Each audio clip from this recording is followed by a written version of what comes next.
Mahkamah Kehormatan Dewan (MKD) DPR menonaktifkan anggota DPR fraksi Partai Nasdem Nafa Urbach terhitung sejak pembacaan putusan pada Rabu, tanggal 5 November tahun 2025. Selama dinonaktifkan, Nafa Urbach yang terbukti melanggar kode etik tidak akan mendapatkan hak keuangannya sebagai anggota DPR. Menyatakan teradu, Nafa Urbach nonaktif selama 3 bulan berlaku sejak tanggal putusan ini dibacakan yang dihitung sejak penonaktifan yang bersangkutan sebagaimana keputusan DPP Partai Nasional Demokrat, ujar Wakil Ketua MKD Adang Darajatun saat membacakan putusan, Rabu, tanggal 5 November tahun 2025. Dalam pertimbangannya, majelis menyampaikan bahwa Nafa Urbach meski tidak ditemukan niat buruk dalam pernyataan, tetapi langkah tersebut tetap dinilai tidak sesuai etika dan menimbulkan reaksi publik yang luas. MKD menilai Nafa tetap memiliki tanggung jawab untuk memahami sensitivitas publik sebelum menyampaikan pernyataan di ruang terbuka, terutama menyangkut isu kesejahteraan pejabat negara. Namun demikian, Nafa Urbach harus berhati-hati dalam menyampaikan pendapat di muka umum. Harus lebih peka dalam melihat situasi dan konteks kondisi sosial, ujar Wakil Ketua MKD Imran Amin.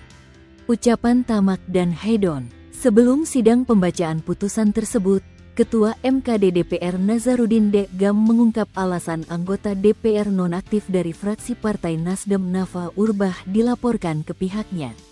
Nafa Urbach dilaporkan ke MKD akibat pernyataannya soal tunjangan anggota DPR yang akhirnya memicu reaksi di masyarakat.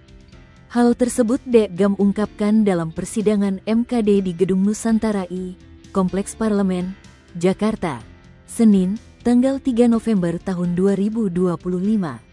Teradu saudari Nafa Urbach atas pernyataannya yang telah memberikan kesan hedon dan tamak, dengan menyampaikan bahwa kenaikan gaji dan tunjangan itu sebuah kepantasan dan wajar bagi anggota DPR RI, ujar Dekgam. Pernyataan soal tunjangan perumahan anggota DPR pada akhir Agustus tahun 2025, Nafa Urbach menjadi sorotan tajam publik setelah menyatakan dukungan terhadap tunjangan rumah anggota DPR sebesar Rp50 juta per bulan. Dalam siaran langsung melalui akun TikToknya, Nafa Urbach menyatakan bahwa tunjangan rumah sebesar Rp50 juta bukan kenaikan fasilitas, melainkan kompensasi atas rumah jabatan yang kini tak lagi diberikan oleh negara.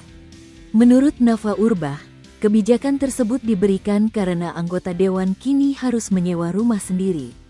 Itu bukan kenaikan, itu tuh kompensasi untuk rumah jabatan. Rumah jabatan yang sekarang ini sudah tidak ada, jadi rumah jabatan itu sudah dikembalikan ke pemerintah, kata Nafa Urbach melalui siaran langsung di akun media sosialnya. Nafa menjelaskan bahwa tak semua anggota DPR berasal dari Jakarta. Karena berasal dari berbagai daerah, mereka memerlukan tempat tinggal dekat kantor agar bisa menjalankan tugasnya secara efektif. Pernyataannya itu akhirnya memicu gelombang kritik, terutama karena dianggap tak peka terhadap kondisi ekonomi masyarakat. Setelah gelombang kritik semakin meluas, Nafa Urbach akhirnya mengunggah video permintaan maaf di akun Instagram @nafaurbach pada Sabtu, tanggal 30 Agustus tahun 2025. Dalam video itu, ia mengaku menyesal atas ucapannya yang telah menyakiti hati masyarakat Indonesia. Ia menegaskan bahwa setiap perkataan yang menyinggung masyarakat tidaklah disengaja, melainkan khilafan. Nafa berharap agar pintu maaf terbuka luas untuk dirinya. Download Tribun X sekarang, menghadirkan lokal menjadi Indonesia.